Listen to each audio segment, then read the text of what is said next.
Max Holloway contre Yair Rodriguez ce week-end, c'est un chouette combat, c'est un chouette main event. Alors malheureusement le reste de la carte laisse à désirer, mais on est là pour discuter uniquement du main event qui franchement est intéressant en un sens, mais je pense quand même qu'il y a un clair favori, en tout cas c'est ce que les codes de Paris indiquent, et je crois que les codes de Paris ont raison, vers Max Holloway. Donc je vais commencer par décrire brièvement les deux athlètes.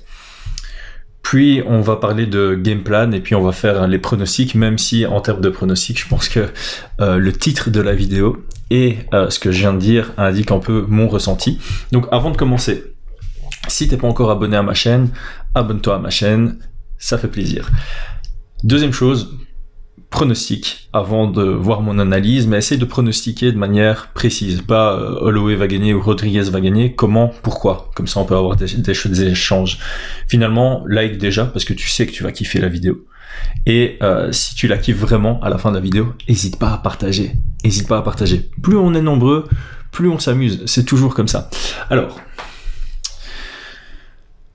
commençons par Max Holloway, qu'on connaît beaucoup mieux, même si tout le monde connaît Yair Rodriguez. Max Holloway est beaucoup plus actif, il a été champion, il a été dans des guerres, donc qu'on soit grand fan de MMA depuis longtemps, qu'on soit fan de MMA depuis peu de temps, qu'on soit fan de violence, peu importe, on connaît Max Holloway, on l'a vu dans des title shots parce qu'il a été champion, il a défendu sa ceinture, il a été challenger évidemment quand il a gagné la ceinture, mais aussi quand il a perdu son rematch contre Volkanovski.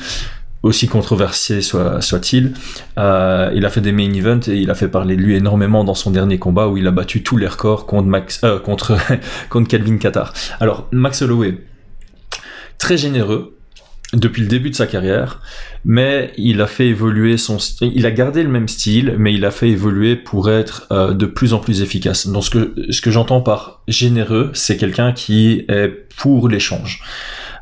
Son objectif, c'est de toucher plus que son adversaire. C'est quelqu'un d'agressif, qui a un très très bon footwork défensif, donc ça lui permet de jamais être vraiment mis sous pression. Ça lui permet aussi de facilement couper les angles. Je vais pas le considérer comme un vrai combattant à pression. Il cherche pas à tout prix à mettre de la pression. Mais par contre, son style de combat, lui, permet de mettre de la pression. C'est-à-dire qu'il a un volume de jeu comme on n'a jamais vu. On n'a jamais vu ça en MMA, c'est celui clairement qui a le plus haut volume, qui envoie le plus de frappes et qui arrive à bien varier entre des frappes piquantes et des frappes puissantes. C'est rare de le voir envoyer des frappes puissantes, mais il arrive à varier avec ça, dans le sens où si on a un combattant à volume face à nous, mais qui envoie que des coups de poing avec un coussin et qui font pas mal, ben à un moment on s'en fout du volume et on va le contrer. Sauf que non seulement il a du volume, il a de la précision, mais il y a quand même un grain de violence et un côté sec à ses frappes, ce qui fait peur à son adversaire, et automatiquement c'est difficile de trouver des partenaires d'entraînement qui vont bien imiter Max Holloway.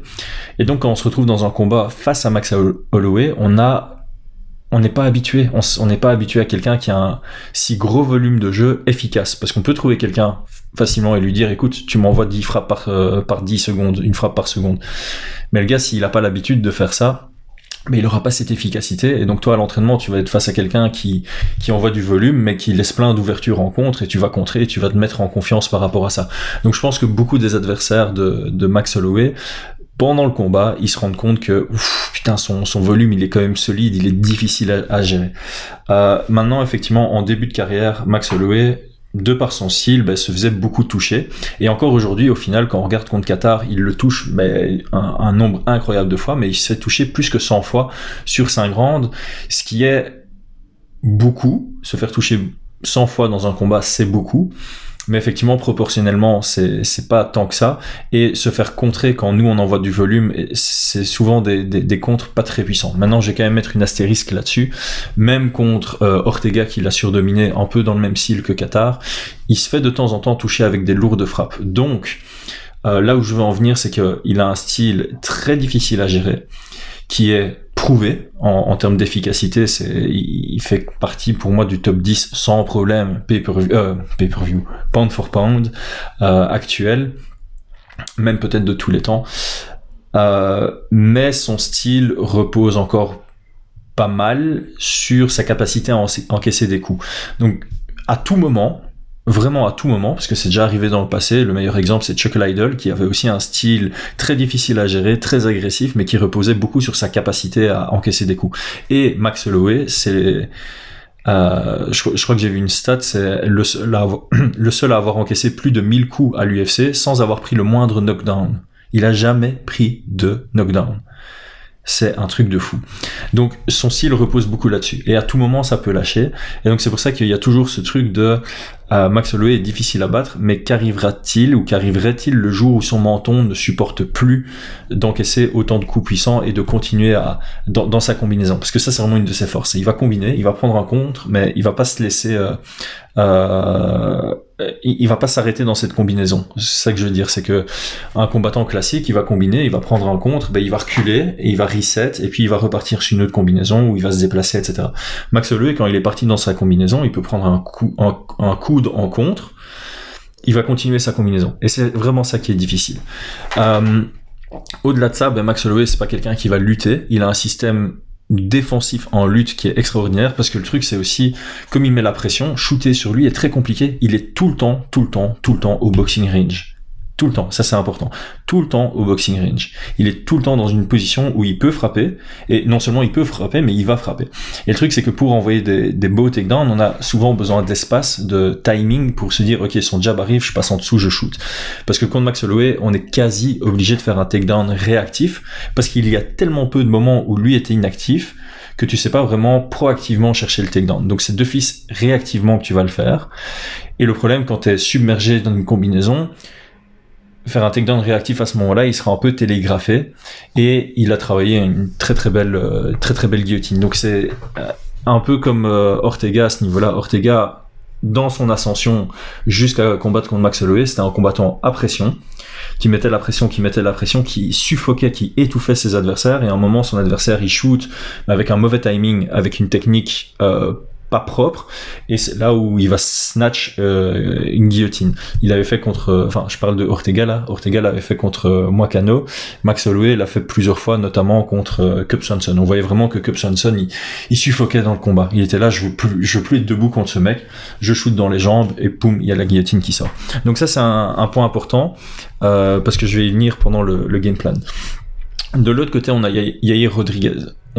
On le connaît moins, pour ceux qui suivent pas le MMA depuis longtemps. On le connaît surtout parce que il est ultra excitant à voir, il est peu orthodoxe, il envoie des techniques qu'on a jamais vues par le passé, ou très rarement vues par le passé dans une cage de MMA, et il a une certaine efficacité dans son style folklorique, j'ai envie de dire. Donc il va nous sortir des KO sortis de l'espace. Celui contre Korean Zombie, c'est un truc qu'on n'avait jamais vu par le passé. Contre André Fili, son switch flying kick, c'était assez impressionnant. Donc il y a ce côté flamboyant mais efficace. Par contre, c'est quelqu'un qui va être ultra dangereux quand il a de l'espace. C'est vraiment ça la clé. Il a besoin d'espace derrière lui, il a besoin de pas sentir une pression, puisqu'on l'a vu quand il est mis sous pression, on l'a vu contre Frankie Edgar. Bon, évidemment là c'est en lutte, mais le principe est le même, il est d'abord sous pression avant que ça lutte, et on le voit plus dans sa tête, c'est-à-dire réfléchir, parce qu'il est là, j'ai pas l'habitude de pas avoir d'espace, j'ai pas l'habitude de combattre dans cette dynamique. Il y a plusieurs moments, contre Jeremy Stephens, il gérait assez bien, je dirais, la pression, mais on voyait quand même que c'était pas son combat dans lequel il était le plus à l'aise. Et pareil pour Korean Zombie. Korean Zombie, ce qu'il fait à la dernière seconde, ça le sauve parce qu'il perdait à la décision face à quelqu'un qui n'arrêtait pas d'avancer sur lui. Alors il a eu des beaux moments, et c'est vraiment ça c'est une clé, il a eu des beaux moments, mais il est incapable, selon moi. Après je peux toujours me tromper, hein. Ça se trouve le combat va commencer, Yair Rodriguez va dominer dès le début en pied-point, et voilà. Mais de prime abord, je dirais que Yair sera incapable de dominer les échanges debout. Par contre, il serait capable d'avoir des moments ouf qui peuvent créer un tournant du match, ou carrément finaliser avec un one, je vais pas dire punch, parce qu'il a jamais fait pas que je sache en tout cas, il a jamais mis un KO avec un coup de poing, mais par contre coup de coude, kick, voilà, il peut finaliser à tout moment. Même Max Holloway qui a un très bon menton. Donc voilà, clairement, Yair Rodriguez, on va le mettre dans la catégorie des kickers. C'est quelqu'un qui qui définit son style, qui a un style qui tourne autour de ses kicks. Maintenant, évidemment, tu peux pas arriver à l'UFC et être juste un kicker. Là, il commence à développer un très bon jeu à mi-distance. Donc, il a la distance de kick et il a la mi-distance où il commence à développer des très beaux coups de coude. On l'a vu contre Korean Zombie, on l'a vu contre Jeremy Stephens. Difficile à amener au sol, sauf quand tu t'appelles Frankie Edgar, notamment parce que il a besoin d'espace, donc il fait en sorte d'avoir de l'espace, et quand il a de l'espace pour ses kicks, il a aussi de l'espace pour voir venir les takedowns. Frankie Edgar a eu autant de succès contre lui parce qu'il le mettait sous pression, il le foutait de dos à la cage, il arrivait à casser la distance sans même avoir peur qu'un kick venait, un peu comme Khabib l'avait fait contre Edson Barboza. On peut vraiment comparer. Edson Barboza, il arrive à l'UFC, c'était un kicker, c'est quelqu'un qui avait besoin d'espace pour s'exprimer. Quand on lui laissait de l'espace pour s'exprimer, imbattable debout, mais une fois qu'il fait face à quelqu'un qui lui met de la pression, il a de la difficulté. Edson Barboza a décidé de plutôt travailler sur son anglaise pour pallier un peu à ce style trop axé sur les kicks. Yair Rodriguez, pour l'instant, il pallie à ça avec plutôt les coups de mi-distance, donc pas le boxing range, plutôt le close range. Donc, ça, c'est très important. Donc voilà, là pour moi, j'ai fait une description assez globale des deux auteurs de ce mini-event. Je vais mettre une courte pub et je vais passer au game plan. Ok. De temps en temps, les pubs ne passent pas, donc vous m'avez juste vu faire... Bref. En termes de game plan, une caractéristique que j'ai pas donnée de Max Holloway, mais que tout le monde connaît, c'est que c'est quelqu'un qui travaille crescendo. Il arrive dans le premier round avec un volume déjà au-dessus de la moyenne, mais il a un cardio incroyable et il va augmenter au fil des rounds. Je pense que j'avais fait une vidéo analytique avant Max Holloway contre Qatar et j'avais vraiment montré des chiffres de Max Holloway contre Ortega où on voit que son volume augmente avec le combat et non seulement... Enfin, son volume augmente, mais en plus de ça, sa précision augmente. Ce qui veut dire qu'il y a aussi un côté d'adaptabilité pendant le combat où il arrive de mieux en mieux à lire son adversaire et à s'imposer de plus en plus et à être de plus en plus efficace. C'est ça que je veux dire. C'est que au début, il va envoyer du volume, mais il y a un pourcentage plus faible qui va toucher. Et plus le combat avance, plus son pourcentage va augmenter. Pour deux raisons. Un, parce qu'il lit très bien les réactivités défensives de son adversaire. Et deux, parce que lui, son cardio tient vraiment le coup par rapport à son adversaire qui n'a pas l'habitude d'être suffoqué dans un combat, commence à fatiguer, commence à être moins responsable défensivement et commence à se faire toucher.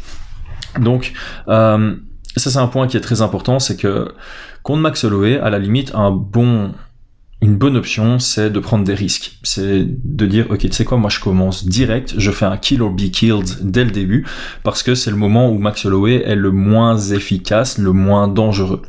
Donc ça, c'est une option. On le voit d'ailleurs avec sa défaite contre Poirier. Sa défaite contre Poirier, la revanche, parce que ça sert à rien de parler du premier combat, parce qu'il a tellement évolué depuis.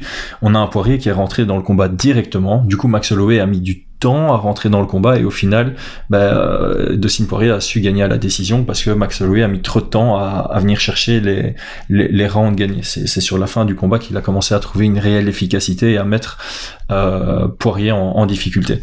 Donc ça, c'est une option. En termes de game plan, du coup, je pense que Max Holloway, c'est assez clair ce qu'il doit faire. Il doit rester lui-même et peut-être un peu plus pousser ce côté pression. C'est-à-dire que, comme je le disais dans la première partie, il arrive à mettre sous pression ses adversaires parce qu'il a un volume de jeu assez énorme, complètement énorme. Et maintenant, il devrait vouloir mettre la pression et en plus de ça imposer son volume parce que il doit absolument mettre Yair Rodriguez sur son pied arrière et mettre Yair Rodriguez le plus proche possible de la cage. Le range favori de Max Holloway, c'est le boxing range. Le pire range debout pour Yair Rodriguez, c'est le boxing range. Comment imposer cette distance bras tendu? C'est en mettant la pression. C'est le meilleur moyen d'arriver dans cette distance et de la maintenir.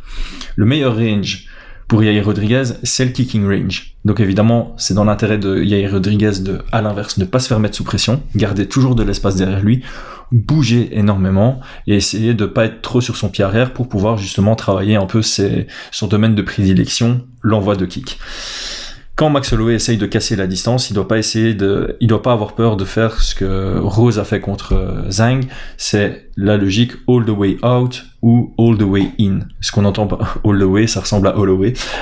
C'est ce que j'entends par là, c'est soit être au kicking range ou même plus loin que le kicking range. Quand Max Holloway ferme trop vite la distance, on rentre et on vient chercher les coudes. Ça a fonctionné contre Korean Zombie. Il a mis 5 rounds à se rendre compte que c'était une bonne solution, mais ça a fonctionné contre Korean Zombie. Et on a vu Max Holloway prendre des coudes contre Kattar et contre Ortega dans des combats qu'il dominait complètement. Donc je pense que il y a ces deux aspects-là qui sont très importants, soit être au kicking range, soit être quasi au clinch ou à distance des coups de coude et des crochets. Il doit vraiment éviter de rester au boxing range, qui est la grande capacité aussi de Max Holloway, qui est capable de garder cette distance pendant 25 minutes. Qu'est-ce que je vais dire d'autre? Oui, Max Holloway, comme je le disais, il a des très très bons déplacements, défensifs, offensifs, et il a des très bons jabs, des très bons directs, et comme je le dis tout le temps, quelqu'un qui a un bon jab, c'est tellement efficace de casser sa base, de casser sa jambe avant. Les low kicks en contre sur les jabs, c'est très efficace, parce que quand tu jabs, automatiquement, ta jambe avant est disponible pour un low kick pour ton adversaire. Peu importe la différence de taille. Et ici, il n'y a pas de différence de taille en plus. Et envoyer beaucoup de kicks face à quelqu'un qui a des bons déplacements, ben ça lui enlève une de ses compétences qui fait que son jeu est si propre. Alors, Max Holloway, il n'envoie pas beaucoup de frappes puissantes, donc il est capable de continuer à mettre du volume et avoir une efficacité dans son jeu avec une jambe avant annihilée. En plus, il s'est switché, donc il s'est varié, il sait faire du 50-50 sur les coups encaissés à la jambe. Cela n'empêche que des jambes fatiguées, c'est des jambes qui se déplacent moins bien, et des jambes qui se déplacent moins bien, c'est toujours moins efficace pour quelqu'un qui veut mettre la pression et qui travaille en volume, même s'il travaille pas en puissance. Donc Yair Rodriguez, low kick, garder le combat à kicking range, et s'il sent qu'il suffoque trop, ne pas shooter, mais plutôt chercher les contres avec des coups de coude. C'est aussi simple que ça. Sur papier, c'est aussi simple que ça. À mettre en place, c'est très compliqué. Max Holloway, être Max Holloway, et c'est pour ça qu'il est favori aux yeux des codes de Paris, c'est que il n'a pas besoin de venir avec une stratégie. Son style, sur papier, est parfait pour battre Yair Rodriguez et le battre de manière impressionnante.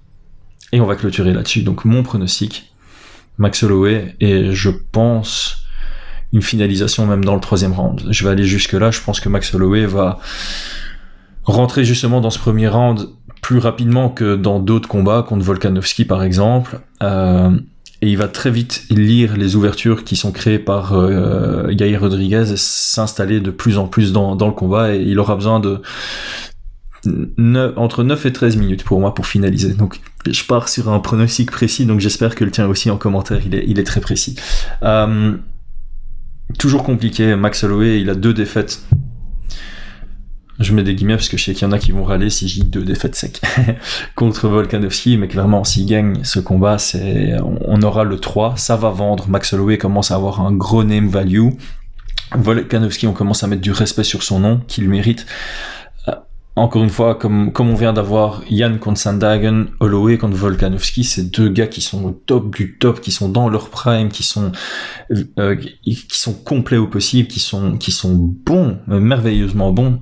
Un 3e combat entre 2, ça va être incroyable, parce que Max Holloway, j'ai l'impression qu'entre le premier et le 2e, il a fait quelques adaptations, mais il a trop pris ce combat, genre, ça s'est joué à rien, j'aurais pu gagner, certains juges auraient dû me mettre gagnant, et donc il est venu avec quelques adaptations, mais il n'a pas pris cette défaite assez au sérieux, et je pense que s'il a une 3e chance, il ne voudra rien laisser au hasard, il va venir pour finaliser. Donc on aurait un 3e combat plus actif du côté de Max Holloway, et de l'autre côté on a un Volkanovski qui ne cesse de s'améliorer, vraiment. Ce qu'il a fait contre Ortega, c'était incroyable. Donc j'espère qu'on aura ce 3e combat. Pour moi, même si c'est 2-0, c'est une trilogie qui va rester d'un point de vue marketing qui sera intéressante. Évidemment, si Yair Rodriguez gagne, j'ai aucun souci à me dire putain, il a gagné contre Max Holloway, il mérite le title shot. Quiconque bat Max Holloway dans la division mérite un title shot, c'est aussi simple que ça. Et en plus là, il serait sur quand même 3 victoires d'affilée, donc ouais, Yair Rodriguez contre Volkanovski, ce serait aussi très très intéressant. Donc beau combat, avec beaucoup d'enjeux, avec quelques inconnus quand même. Dans tous les cas, ce sera un highlight, c'est-à-dire que Yair Rodriguez, je lui donne évidemment une chance au kicking range et sur un contre. Donc pour moi, si Yair Rodriguez gagne, c'est par finalisation. Je le vois pas gagner à la décision, à moins qu'il sonne Holloway dans le premier round et que Holloway n'est que l'ombre de lui-même et tient quand même jusqu'au bout. Je pense que Holloway est parti pour dominer les rounds et Yair Rodriguez est parti pour peut-être avoir des moments et il doit absolument capitaliser sur ces moments. Donc soit on aurait un finish à la Yair Rodriguez qui serait d'office incroyable, soit on a une domination à la Max Holloway, ce qui est toujours incroyable. Donc le combat, sans censure, il sera incroyable. J'espère que vous allez suivre, en tout cas les Belges, j'espère que vous allez suivre ça en live avec moi sur Eleven Sports 3. Les Français, je suis pas supposé le dire, et sûrement pas sur YouTube, mais ceux qui veulent un petit IPTV, ça passe, hein. Je sais qu'il y en a qui le font. Donc voilà, si vous voulez écouter mes commentaires en live, ce sera fait sur Eleven Sports 3 parce que ça commence à 22h la main card. Donc c'est pas aussi bien que l'UFC 267 en termes d'heures, mais c'est quand même très bien pour nous. À très bientôt. Je laisse une petite pub parce que là je vais éteindre mon téléphone. J'ai pas envie de faire de montage sur cette vidéo. Désolé, j'ai pas beaucoup de temps aujourd'hui. Donc je vais l'uploader comme ça sur YouTube. À très bientôt. C'était Chris Genacht.